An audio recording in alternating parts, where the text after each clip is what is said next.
Growing up as Victoria Hamilton's daughter wasn't easy. Every breath I took, every step I made, was carefully monitored and judged. My father, the CEO of Hamilton Industries, had my entire life planned out before I could even walk.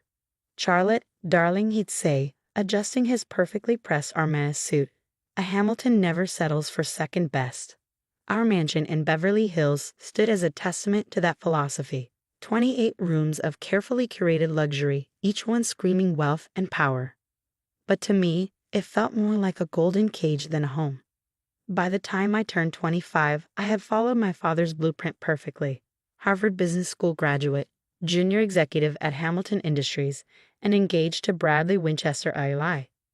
Heir to Winchester Technologies and my father's handpicked choice for my husband. There was just one small problem. I was desperately, hopelessly in love with someone else. I met James Mitchell on a rainy Tuesday morning when my Ferrari broke down on the way to work. He was the mechanic who came to my rescue, arriving in a beaten-up tow truck with a smile that made my heart skip a beat. "Looks like your timing belt's shot," he said, wiping his hands on his worn jeans. "I can fix it, but it'll take a few hours." Something about his honest brown eyes and the way he explained everything without talking down to me made me agree to wait at his small garage instead of calling an Uber. That decision changed my life forever. Over cups of terrible vending machine coffee, I discovered James wasn't just any mechanic.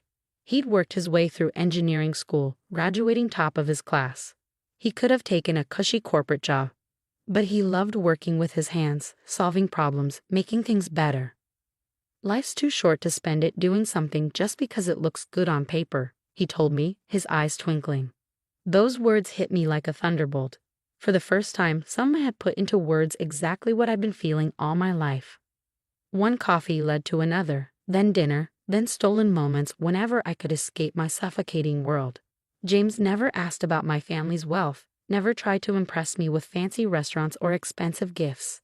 Instead, he showed me the joy of simple things: midnight drives along the coast, picnics in hidden parks, and laughter. So much laughter. For 6 months, I lived a double life. Society princess by day, myself by night. But I knew it couldn't last forever. The breaking point came during a charity gala at our mansion. Bradley was droning on about merger strategies to anyone who would listen, while my mother paraded me around like a prized thoroughbred. "Charlotte will be taking over the East Coast operations after the wedding," she'd announced to yet another group of socialites. The Winchesters and Hamiltons. Imagine the possibilities. I felt like I was suffocating. Excusing myself, I fled to the garden, my trembling fingers already dialing James's number. "I can't do this anymore," I whispered into the phone, tears streaming down my face. "I can't marry Bradley. I can't be who they want me to be." James was silent for a moment before speaking. "Then don't be. Be who you are, Charlotte. That's the person I fell in love with." That night changed everything. The next morning, I walked into my father's study, my heart pounding but my resolve firm. "Daddy, I need to tell you something." My voice shook slightly. "I can't marry Bradley. I'm in love with someone else." The explosion that followed was nuclear. My father's face turned purple as I explained about James, about wanting a different life than the one he planned. "A mechanic?" he roared, his fist slamming onto his mahogany desk. "My daughter, a Hamilton, in love with a grease monkey. He's an engineer, Daddy, and he's brilliant. If you just meet him." "Absolutely not." My father's voice could have shattered glass. "You will marry Bradley as planned, or you can forget about your trust fund, your position at the company, everything. Is that clear?" I stood up straighter, channeling strength I didn't know I had. "Crystal clear, Daddy. Goodbye." Walking out of that study was the hardest thing I'd ever done. My mother's hysterical tears, my father's threats, the whispers of the household staff. It all followed me as I packed a small bag and left the only home I'd ever known. James was waiting for me outside his modest apartment, worry etched on his face. When I told him what happened, he tried to talk me out of it. "Charlotte, that's your whole life you're giving up.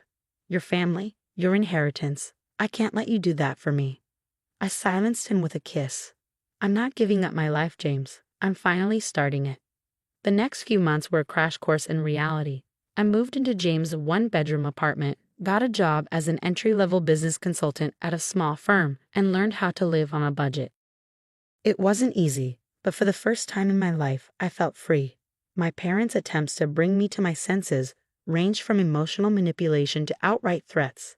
They froze my accounts, canceled my credit cards, and even tried to get me fired from my new job. But with each obstacle, James and I grew stronger together. When we decided to get married, we planned a simple ceremony in a local park. No designer dress, no society photographers, just us and a few close friends. The morning of the wedding, I received a text from my mother. "Your father and I will be attending. One last chance to fix this mistake." My heart raced as I showed James the message. He squeezed my hand. "It's your call, love. Whatever you want." I wanted them there. Despite everything, they were still my parents. So when I walked down the makeshift aisle in my simple white dress from a department store, my eyes instantly found them standing at the back. My father looked like he'd swallowed something sour, while my mother dabbed at her eyes with a monogrammed handkerchief. Neither moved to join the ceremony. During the reception, a casual barbecue in the park, they made their final play. "Charlotte, darling," my mother's voice dripped with desperation. "It's not too late. Bradley would still take you back. Think about what you're throwing away." My father cut straight to the point. "This is your last chance, young lady. Stay with this person, and you'll never see a penny of your inheritance. Is that what you want? To live in poverty?" I looked at James, who was chatting and laughing with our friends, completely at ease in his rented suit. Then I looked at my parents, trapped in their world of wealth and expectations. "What I want," I said clearly, "is to be happy. James makes me happy. If you can't understand that, then maybe we don't need your money, or you, in our lives." My father's face turned that dangerous shade of purple again. "You're an daughter of mine," he spat, turning on his heel. My mother hesitated for a moment, then hurried after him. As they stormed away, James appeared at my side, wrapping an arm around my waist. "You okay?" I leaned into him, watching my past walk away. Never better. That was 6 months ago. We settled into our life together, working hard, loving harder. James continued at his garage while taking night classes for his master's degree. I threw myself into my consulting work, building my own client base. We were happy, truly happy, even if we had to watch our spending and clip coupons. But there was something James hadn't told me, something that was about to turn my world upside down again. Everything changed on a seemingly ordinary Friday evening. I came home from work early, excited to surprise James with takeout from our favorite Thai place. But our apartment was empty, with a hastily scribbled note on the counter. "Working late at the garage. Love you." It wasn't unusual for James to work late, but something felt different. Lately he'd been distracted, taking mysterious phone calls and working odd hours.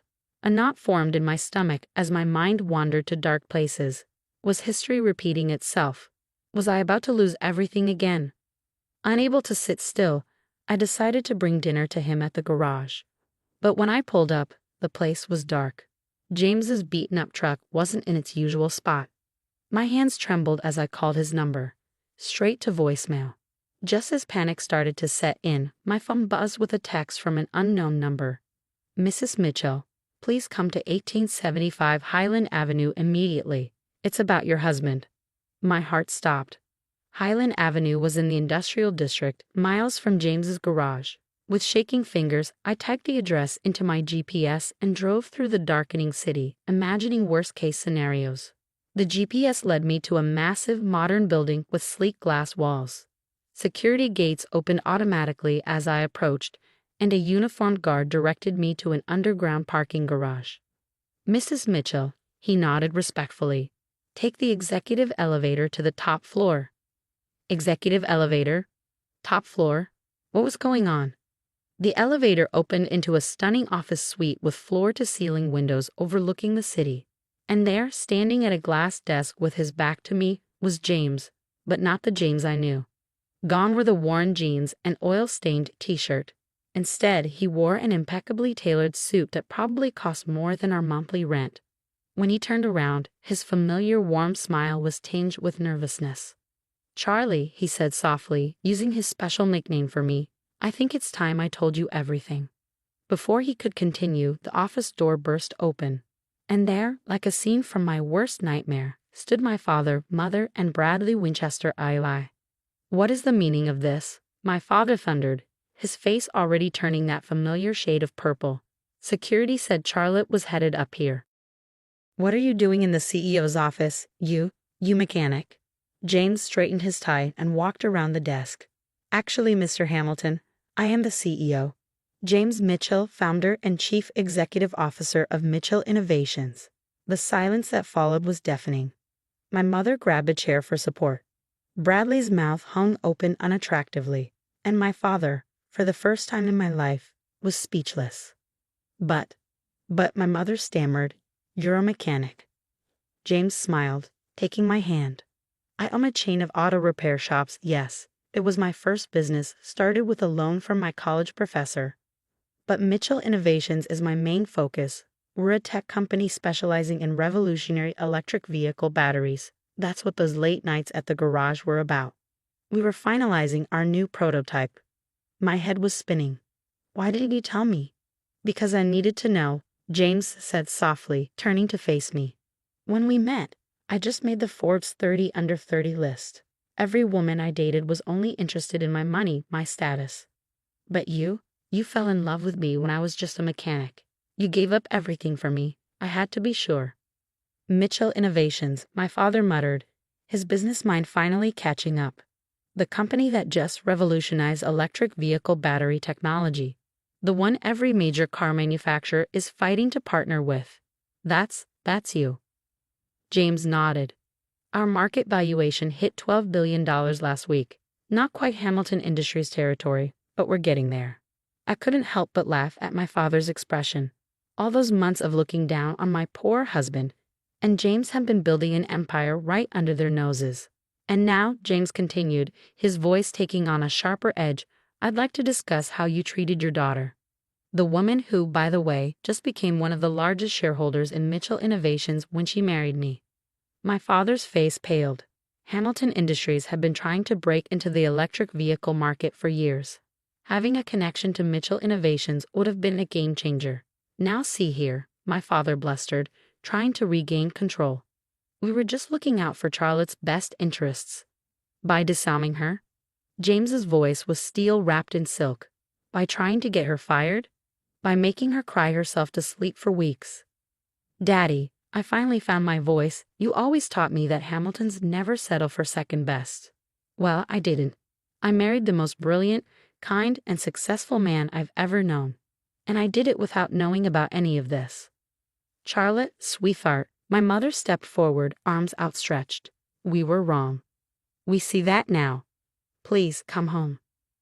I looked around the magnificent office, then at James, my wonderful husband who had let me find my own way, support myself, grow stronger. I am home, Mom, but if you want to be part of our lives, you'll have to accept us on our terms. No more manipulation. No more control. My father looked like he was choking on something particularly unpleasant. And what about Hamilton Industries? James smiled. Well, sir, we've actually had several offers from your competitors for exclusive partnerships. But I thought, given the family connection, we might consider a different arrangement, if you're interested in discussing it, as equals. The next hour was surreal. My father and James talked business while my mother fussed over my terrible apartment and insisted we move into a proper home. Bradley had slunk away somewhere, probably to lick his wounds. Later that night, back in our small apartment, I finally asked James the question that had been burning in my mind. Why keep working at the garage? Why live like this when you have billions? James pulled me close. The garage keeps me grounded, reminds me where I started. And this apartment, these months with you, they've been the happiest of my life. We made it ours together, without any silver spoons or trust funds. Tears welled in my eyes. I love you, you sneaky billionaire. He laughed. I love you too, you runaway Harris. Life changed after that night, but not in the ways people might expect. We did move, but into a modest house we chose together. I joined Mitchell Innovations as head of their charitable foundation, using our resources to help other young entrepreneurs. James still spends time at his original garage, teaching mechanical skills to underprivileged youth. My parents, well, they're trying. Mom still makes not-so-subtle hints about grandchildren needing trust funds, but Dad has developed a genuine respect for James. Their weekly business meetings often turn into lengthy discussions about everything from classic cars to philosophy. As for me, I finally understood what James meant about life being too short to live it on paper. Sometimes the best things come disguised as broken down Ferraris and coffee from vending machines. But the best part? Every now and then, when we drive past our old apartment or grab Thai food from our favorite takeout place, James still looks at me the same way he did when he was just a mechanic and I was just a rebel Harris. Because in the end, love doesn't care about bank accounts or business empires. It cares about who you are when everything else is stripped away. And we're simply Charlotte and James, a mechanic and a runaway Harris who found something better than billions. We found each other.